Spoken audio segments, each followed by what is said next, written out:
महाराष्ट्र नाम सुनते ही क्या ख्याल आता है? चलिए आज देखते हैं इसके अनोखे भूगोल को। लेकिन इसकी कल्चरल फेम के अलावा एक बहुत ही यूनिक जियोग्राफिकल कहानी भी है जो इस राज्य को बनाती है।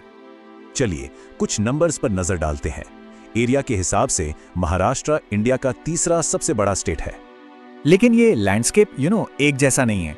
इसे मोटे तौर पर 3 अलग अलग रीजन्स में बांटा जा सकता है। कौन से हैं ये 3? कोंकण का तटीय इलाका, सह्याद्री के पहाड़ और विशाल दक्कन का पठार। सबसे पहले कोंकण।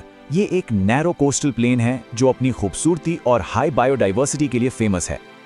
इसके बाद आती है सह्याद्री रेंज, मतलब वेस्टर्न घाट्स। ये एक मेजर वाटर डिवाइड का काम करती है। और फिर है दक्कन का पठार, जो महाराष्ट्र का आप सोचिए 90% हिस्सा कवर करता है। पर सवाल यह है कि इतना बड़ा वोल्केनिक प्लेटो आखिर बना कैसे? इसकी कहानी लाखों साल पुरानी है। सब कुछ शुरू हुआ वोल्केनिक इरप्शन से, फिर टेक्टोनिक कोलिजन ने इसे उठाया और आखिर में नदियों ने इसे आज का शेप दिया।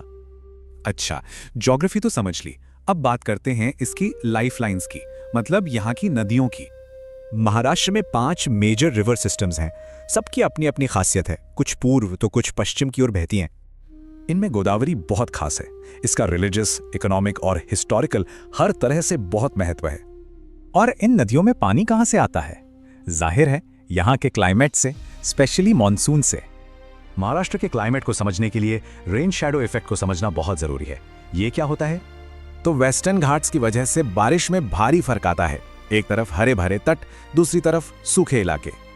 अब बारिश और जियोलॉजी में इतने फर्क का सीधा असर पड़ता है यहाँ की मिट्टी पर। यहाँ कई तरह की सॉइल मिलती है, जैसे गोदावरी घाटी की काली मिट्टी और कोंकण की रेतीली मिट्टी। तो जमीन, पानी और मिट्टी, यही तीनों मिलकर तय करते हैं कि यहाँ वेजिटेशन कैसी होगी।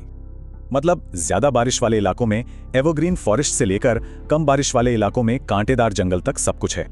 तो कोस्टल प्लेन्स, ऊंचे पहाड़ और विशाल पठार, ये सब मिलकर महाराष्ट्र को ज्योग्राफिक रूप से बहुत रिच बनाते हैं। सोचने वाली बात यह है कि ये कॉम्प्लेक्स ज्योग्राफी इस मॉडर्न स्टेट के फ्यूचर को कैसे शेप करती रहेगी।